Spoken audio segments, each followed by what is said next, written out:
இன்றைய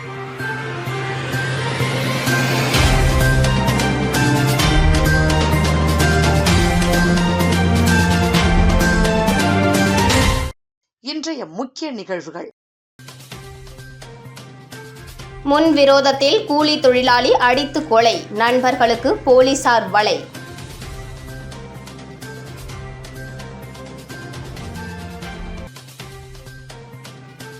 சீமானுக்கு எதிரான கருத்து, இலங்கை பாராளுமன்ற உறுப்பினரை கண்டித்து தமிழ் அமைப்புகள் போராட்டம்.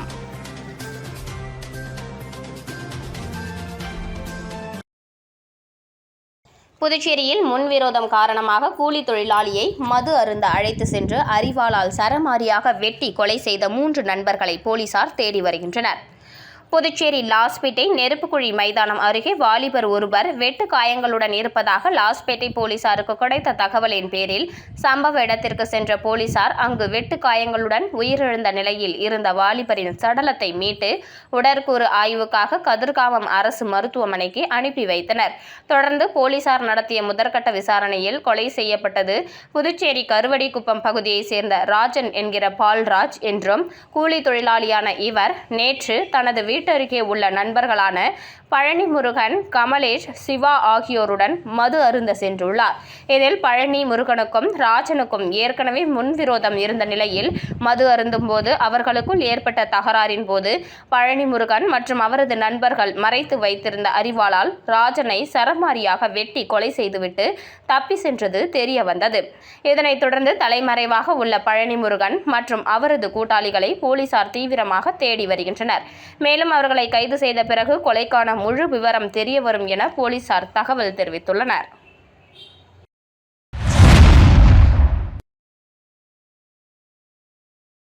நாம் தமிழர் கட்சி ஒருங்கிணைப்பாளர் சீமானை சுட்டுக் கொள்வேன் என இலங்கை நாடாளுமன்றத்தில் உரையாற்றிய பாராளுமன்ற உறுப்பினர் ராமநாதன் அர்ஜுனனை கண்டித்து அவரது உருவப்படத்தை செருப்பால் அடித்து தமிழ் தேசிய பேரியக்கம் சார்பில் கண்டன ஆர்ப்பாட்டம் நடைபெற்றது. நாம் தமிழர் கட்சி ஒருங்கிணைப்பாளர் சீமானை இலங்கை பாராளுமன்ற கூட்டத்தில் பாராளுமன்ற உறுப்பினர் ராமநாதன் அர்ஜுனன் என்பவர் சுட்டுக் கொள்வேன் என பேசியதாக கூறப்படுகிறது. இதற்கு கண்டனம் தெரிவிக்கும் வகையில் புதுச்சேரி தமிழ் தேசிய பேரியக்கம் சார்பில் காமராஜர் சதுக்கம் அருகே ராமநாதன் அர்ஜுனனுக்கு கண்டனம் தெரிவிக்கும் வகையில் கண்டன ஆர்ப்பாட்டம் நடைபெற்றது. அப்போது ராமநாதன் அர்ஜுனன் உருவப்படத்தை செருப்பால் அடித்தும் கிழித்தும் தங்களது கண்டனத்தை தெரிவித்தனர். சீமான் குறித்து அவதூறாக பேசிய ராமநாதன் அர்ஜுனன் மன்னிப்பு கேட்க வேண்டும் எனவும் அவர்கள் கோரிக்கை வைத்தனர்.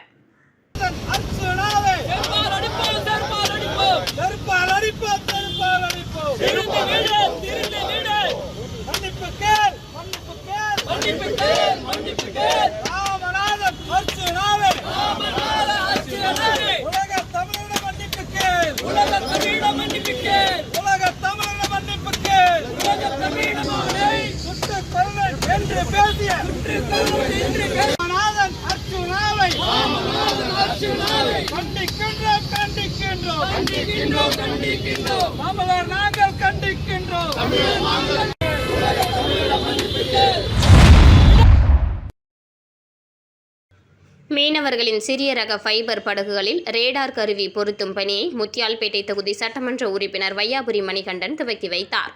புதுச்சேரி முத்தியால்பேட்டை தொகுதியில் ஆயிரக்கணக்கான மீனவ சமுதாய மக்கள் மீன்பிடி தொழிலில் ஈடுபட்டு மாநிலத்தின் வருவாயை பெருக்கி வருகின்றனர். மீன்பிடி தொழிலில் ஈடுபடும் போது நடுக்கடலில் அவர்கள் எதிர்பாராத இடர்பாடுகளை சந்திக்க நேரிடுகிறது. மோட்டார் பழுது, தகவல் தொடர்பு துண்டிப்பு போன்றவற்றால் சிரமப்பட்டனர். இதை அறிந்த முத்தியால்பேட்டை தொகுதியின் சட்டமன்ற உறுப்பினர் வையாபுரி மணிகண்டன் முதலமைச்சரின் கவனத்திற்கு கொண்டு சென்று மீனவ சமுதாய மக்கள் சிரமமின்றி மீன்பிடி தொழிலை மேற்கொள்ளவும், இடர்பாடான ஆபத்தான பேரிடர் காலத்தில் அவர்களை உடனடியாக கண்டறிந்து மீட்கவும் நவீன தொழில்நுட்ப யுக்திகளை பயன்படுத்த ஆலோசனை நடத்தி நடவடிக்கை எடுத்தார். இதன் பேரில் முத்தியால்பேட்டை தொகுதியை சேர்ந்த மீனவ சமுதாய மக்களின் சிறிய ரக ஃபைபர் படகுகளில் ரேடார் கருவி பொருத்த சட்டமன்ற உறுப்பினர் வையாபுரி மணிகண்டன் ஏற்பாடு செய்தார். முதற்கட்டமாக முத்தியால்பேட்டை தொகுதி சோலை நகர் தெற்கு பகுதியில் 50 படகுகளில் ரேடார் கருவி பொருத்தப்பட்டது. நிகழ்ச்சியில் மீன்வளம் மற்றும் மீனவ நலத்துறை அதிகாரிகள், சோலை நகர் தெற்கு பஞ்சாயத்துதாரர், NR காங்கிரஸ் நிர்வாகிகள், ஆதரவாளர்கள் பலர் உடனிருந்தனர். பெரம்பை அருள்மிகு ஸ்ரீ ஏழை மாரியம்மன் ஆலயத்தில் சாகை வார்த்தல் மற்றும் செடல் திருவிழா நிகழ்ச்சி வெகு சிறப்பான முறையில் நடைபெற்றது. புதுச்சேரி அடுத்த தமிழக பகுதியான வானூர் வட்டம் பெரம்பை கிராமத்தில் அமைந்துள்ள ஸ்ரீ ஏழை மாரியம்மன் கோவிலில் மிகவும் பிரசித்தி பெற்றது. கிராம மக்களின் பாரம்பரிய கலாச்சாரத்தை பறைசாற்றும் வகையில் ஆண்டுதோறும் திருவிழா மிக சிறப்பான முறையில் நடைபெற்று வருகிறது. இதில் காலையில் ஸ்ரீ ஏழை மாரியம்மனுக்கு வெகு சிறப்பான முறையில் அபிஷேகம் நடைபெற்றது. இதனைத் தொடர்ந்து மதியம் அம்மனுக்கு கூழ்வார்த்தல் வெகு சிறப்பான முறையில் நடைபெற்றது. இதில் பக்தர்கள் திரளாக கலந்து கொண்டு அம்மனுக்கு கூழ் ஊற்றி தங்களது வேண்டுதலை நிறைவேற்றி நேர்த்தி கடனை செலுத்தினர். மாலை 4:30 மணிக்கு மேல் சடல் உற்சவம் நடைபெற்றது. இதில் கிராம பொதுமக்கள் மற்றும் பக்தர்கள் திரளாக கலந்து கொண்டு செடல் தரித்து தங்களது வேண்டுதலை நிறைவேற்றினர். மாலை காத்தவராயனுக்கு கும்பம் சாத்தல் படைத்தல் நிகழ்ச்சி நடைபெற்றது. தொடர்ந்து நிகழ்ச்சியில் கலந்து கொண்ட பக்தர்களுக்கு கும்ப சாதம் படையலிட்டு தீபாராதனை காண்பிக்கப்பட்டு பக்தர்களுக்கு பிரசாதமாக வழங்கப்பட்டது. தொடர்ந்து இரவு வான வேடிக்கையுடன் மேள தாளங்கள் முழங்க மின் அலங்காரத்துடன் ஏழை மாரியம்மன் வீதி உலா நடைபெற்றது. தொடர்ந்து இரவு பன்ருட்டி குமாரபுரம் விக்னேஷ் நாடக ஆசிரியரின் தெருக்கூத்து நாடகம் நடைபெற்றது. இதனை பொதுமக்கள் மற்றும் சுற்று வட்டாரத்தை சேர்ந்த ஏராளமானோர் கலந்து கொண்டு தெருக்கூத்தினை கண்டு களித்தனர். மேலும் தேர் திருவிழாவினை முன்னிட்டு பெரம்பை கிராம இளைஞர்கள் ஏற்பாட்டில் தலைவாழி இலை போட்டு அனைவருக்கும் அறுசுவை விருந்து சுமார் 500க்கும் மேற்பட்ட நபர்களுக்கு பரிமாறப்பட்டது. நிகழ்ச்சிக்கான ஏற்பாட்டினை பெரம்பை கிராமவாசிகள் சிறப்பாக செய்திருந்தனர். புதுச்சேரி காமராஜ் நகர் தொகுதியில் உள்ள சாமிப்பிள்ளை தோட்டத்தில் ஜிஞ்சர் ஹோட்டல் எதிரே உள்ள லயன்ஸ் பார்க் முதியோர்கள் மாலை நேரங்களில் ஓய்வு எடுக்கவும் குழந்தைகள் விளையாடவும் பயன்படுத்தி வந்தனர்.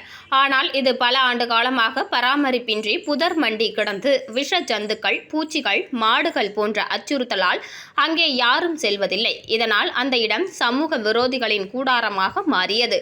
இதனால் அப்பகுதி மக்கள் லட்சிய ஜனநாயக கட்சியின் தலைவரும் காமராஜ் நகர் தொகுதி எம்எல்ஏவுமான ஜோஸ் சார்லஸ் மார்டினிடம் இதுகுறித்து புகார் தெரிவித்தனர். உடனடியாக சம்பந்தப்பட்ட அதிகாரிகளுக்கு தகவல் தெரிவிக்கப்பட்டு ஆட்கள் அனுப்பப்பட்டு வேலைகள் நடந்து வருகிறது. அனைத்து விளையாட்டு பொருட்களும் சீரமைக்கப்பட்டு வருகிறது. விளம்பர இடைவேளைக்கு பிறகு செய்திகள் தொடரும்.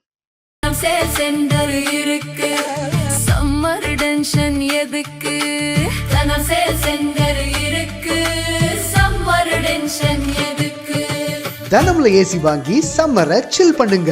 தனம் சேல் சென்டர், காமராஜ் சாலை, பாண்டிச்சேரி. செய்திகள் தொடர்கின்றன. ஆனந்தபுரம் கிராமத்தில் எழுந்தருளியிருக்கும் அருள்மிகு ஸ்ரீ ஆனந்தமுத்து மாரியம்மன் ஆலயத்தில் பார்சாகை வார்த்தல் நிகழ்ச்சி நடைபெற்றது. புதுச்சேரி மாநிலம் வில்லியனூர் கொம்யூன் ஆனந்தபுரம் கிராமத்தில் எழுந்தருளியிருக்கும் அருள்மிகு ஸ்ரீ ஆனந்த முத்து மாரியம்மன் ஆலயத்தில் பார்சாகை வாழ்த்தல் நிகழ்ச்சி வெகு சிறப்பான முறையில் நடைபெற்றது. முன்னதாக கடந்த வியாழக்கிழமை அன்று ஐயனாரப்பன் கோவிலுக்கு சென்று கரகம் அலங்காரத்துடன் வீதி வலம் வருதல் நிகழ்ச்சியும், அதனைத் தொடர்ந்து காப்பு கட்டுதல், கொடியேற்றுதல் நிகழ்ச்சியும் நடைபெற்றது. இதனைத் தொடர்ந்து முக்கிய நிகழ்வாக இன்று வெள்ளிக்கிழமையன்று காலை அம்மனுக்கு அபிஷேகமும், ஸ்ரீ ஐயனாரப்பன் கோவிலுக்கு சென்று சக்தி கரகம் அலங்காரத்துடன் வீதி உலா நிகழ்ச்சியும், மதியம் பார்சாகை வார்த்தல் நிகழ்ச்சியும் நடைபெற்றது. இதில் ஊர் பொதுமக்கள் திரளாக கலந்து கொண்டு அம்மனுக்கு பார்சாகை வார்த்தல் தங்களது வேண்டுதலை நிறைவேற்றினர். அதனைத் தொடர்ந்து மாலை ஸ்ரீ பொறையாத்தம்மன் மற்றும் ஸ்ரீ ஐயனாரப்பன் குதிரை விடுதல் மற்றும் ஊரணி பொங்கல் வைத்தல் நிகழ்ச்சியும், இரவு காத்தவராயன் சுவாமிக்கு கும்பம் படைத்தல் நிகழ்ச்சியும் மற்றும் இரவு மின் விளக்குகளால் அலங்கரிக்கப்பட்ட அம்மன் வீதி உலா ஆகிய நிகழ்ச்சிகள் வெகு சிறப்பான முறையில் நடைபெற்றது.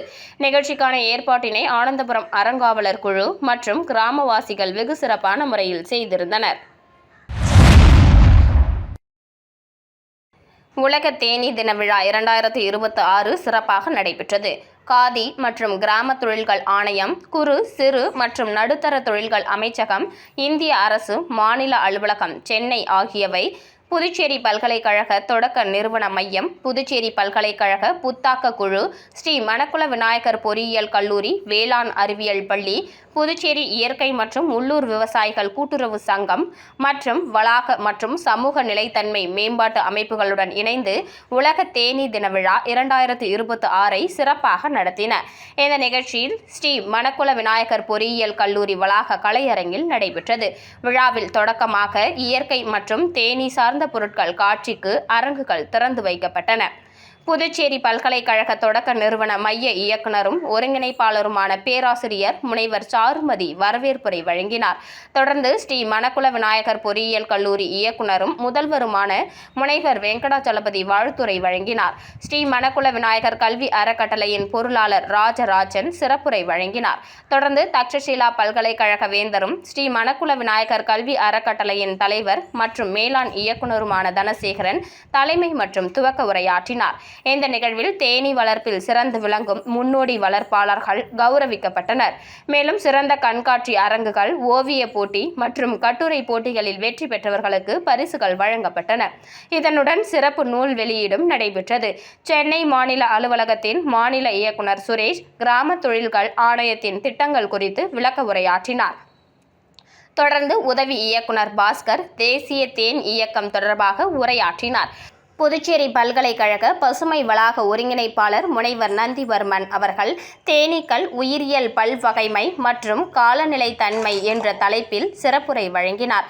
தேனிலிருந்து சந்தை வரை என்ற தலைப்பில் புதுச்சேரி இயற்கை மற்றும் உள்ளூர் விவசாயிகள் கூட்டுறவு சங்க செயலாளர் நடேசன் பயிற்சி பட்டறை நடத்தினார். புதுச்சேரி அரசின் ஓய்வு பெற்ற வேளாண்மை உதவி இயக்குனர் முனைவர் ராகவன் இயற்கை வேளாண்மையில் தேனீக்களின் பங்கு குறித்து உரையாற்றினார். புதுச்சேரி பல்கலைக்கழக மேலாண்மை துறையின் உதவி பேராசிரியர் முனைவர் சீனிவாசன் உலகளாவிய தேன் சந்தைகள் மற்றும் ஏற்றுமதி இறக்குமதி வாய்ப்புகள் குறித்து விளக்க உரையாற்றினர்.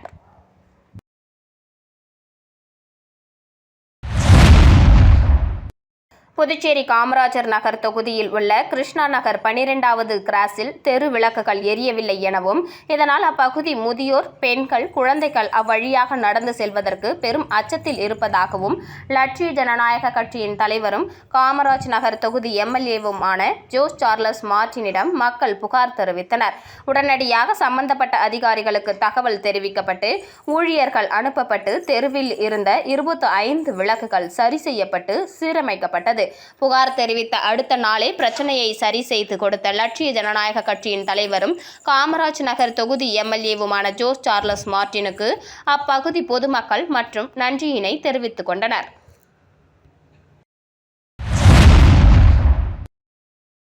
புதுவை மாநிலம் வில்லியனூர் கொம்பியூன் சேதராப்பட்டில் எழுந்தருளியிருக்கும் ஸ்ரீ அருள்மிகு செங்கழுநீர் அம்மன் கோவிலில் பார்சாகை வார்த்தல் திருவிழா நடைபெற்றது. புதுச்சேரி மாநிலம் சேதராப்பட்டு கிராமத்தில் அருள்மிகு ஸ்ரீ செங்கழுநீர் அம்மன் ஆலயத்தில் திருவிழாவானது 18ஆம் தேதி துவங்கி 27ஆம் தேதி வரை 10 நாட்கள் நடைபெற்று வருகிறது. இதில் திங்கட்கிழமை அன்று சிங்கனூர் ஐயனார் கோவிலில் பூங்கரகம் ஜோடித்து காப்பு கட்டுதல், கோவிலில் கொடியேற்றுதல், சுவாமி வீதி உலா ஆகிய நிகழ்ச்சியும், செவ்வாய்க்கிழமை அபிஷேக ஆராதனை மற்றும் சுவாமி வீதி உலாவும், வியாழன்கிழமை பறை அடித்தல் மற்றும் சுவாமி வீதி உலாவும் முக்கிய நிகழ்வாக இன்று வெள்ளிக்கிழமையன்று அபிஷேக ஆராதனை மற்றும் கூழ்குடம் கோவிலுக்கு வருதல், அம்மனுக்கு கூழ்வார்த்தல், தீபாராதனை, சுவாமி வீதி உலா, நடுத்தெருவில் கும்பம் கொட்டுதல் உள்ளிட்ட பல்வேறு நிகழ்ச்சிகள் நடைபெற்றது. இதில் பொதுமக்கள் ஏராளமானோர் கலந்து கொண்டு அம்மனுக்கு கூழ் ஊற்றி, கஞ்சி ஊற்றி தங்களது வேண்டுதலை நிறைவேற்றி நேர்த்தி கடனை செலுத்தினர். நிகழ்ச்சிக்கான ஏற்பாட்டினை கோவில் நிர்வாகத்தினர் மற்றும் சேதராப்பட்டு கிராமவாசிகள் வெகு சிறப்பான முறையில் செய்திருந்தனர்.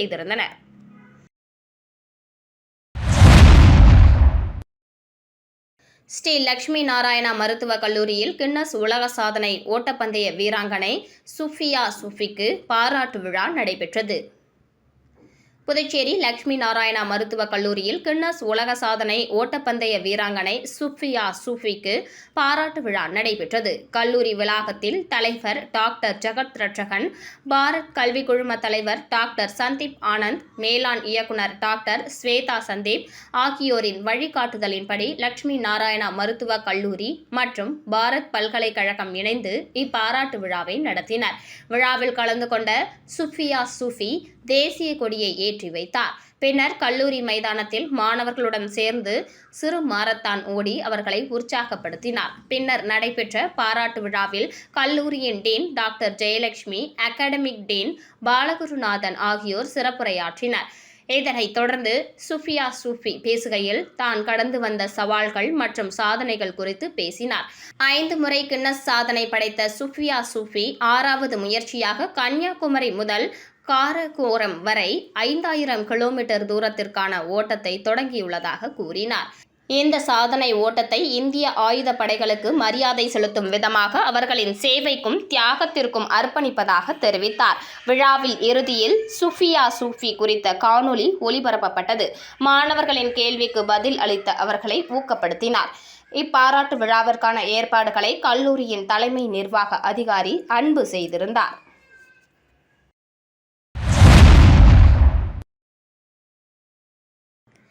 வில்லியனூரில் ரயில்வே கேட்டில் தண்டவாள பகுதியை சரி செய்யும் பணிக்கு தோண்டிய பள்ளத்தில் வாகன ஓட்டிகள் விழுந்து வருவதால் தொகுதி எம்எல்ஏ தனது சொந்த செலவில் சாலையை சரி செய்யும் பணியை துவக்கி வைத்தார். புதுச்சேரி மாநிலம் வில்லியனூர் ரயில்வே கேட்டில் தண்டவாள பகுதியை சரி செய்யும் பணிக்கு தோண்டிய பள்ளத்தில் வாகன ஓட்டிகள் விழுந்து வருவதால் தொகுதி எம்எல்ஏ தனது சொந்த செலவில் சாலையை சரி செய்யும் பணியை துவக்கி வைத்தார். ரயில்வே துறை சார்பில் ரயில்வே கேட் தண்டவாள பகுதியை மேம்படுத்தும் பணிக்காக கூடப்பாக்கம் சாலை, பெரும்பை சாலை, சுல்தான்பேட்டை சாலை மற்றும் முத்துப்பிள்ளைப்பாளையம் செல்லும் சாலை என வில்லியனூர் தொகுதியில் உள்ள ரயில்வே கேட் பகுதியில் சாலையை உடைத்து பெரிய அளவில் பள்ளம் எடுத்து ரயில்வே தண்டவாளங்கள் மேம்படுத்தும் பணி கடந்த மாதம் செய்தனர். இதனால் தார் சாலையை விட தண்டவாள பகுதி மேடாக மாறியது. ரயில்வே கேட் தண்டவாள பகுதியை இருசக்கர வாகனங்கள் மற்றும் கார் கடந்து செல்ல முடியாமல் சிரமப்பட்டு வழிக்கு விழுந்து வாரி செல்கின்றனர். மேலும் பொருட்கள் ஏற்றி வரும் டாடா ஏசி உள்ளிட்ட சிறிய வேன்கள் லோடு ஏற்றி கொண்டு வரும்பொழுது தண்டவாள பகுதியை தாண்ட முடியாமல் பெரும் சிரமப்படுகின்றனர். ரயில்வே துறையில் இதுவரை சாலை சரி செய்து கொடுக்கவில்லை. பொதுமக்கள் நலன் கருதி ரவிக்குமார் எம்எல்ஏ தனது சொந்த செலவில் வில்லியனூர் தொகுதியில் உள்ள 4 ரயில்வே கேட் பகுதியிலும் புதிய தார் சாலை அமைக்கும் பணியை துவக்கி வைத்தார். எம்எல்ஏவின் இந்த பணியை பொதுமக்கள் வெகுவாக பாராட்டி சென்றனர். மீண்டும் இன்றைய முக்கிய நிகழ்வுகள். முன் விரோதத்தில் கூலி தொழிலாளி அடித்து கொலை, நண்பர்களுக்கு போலீசார் வலை.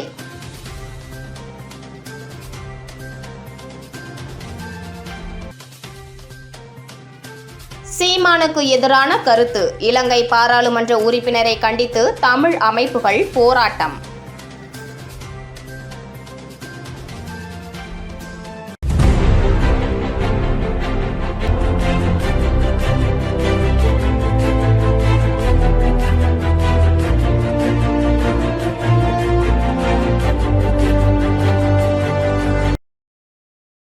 செய்திகளை உடனுக்குடன் தெரிந்து கொள்ள மெட்ரோ யூடியூப் சேனலை சப்ஸ்கிரைப் செய்யவும்.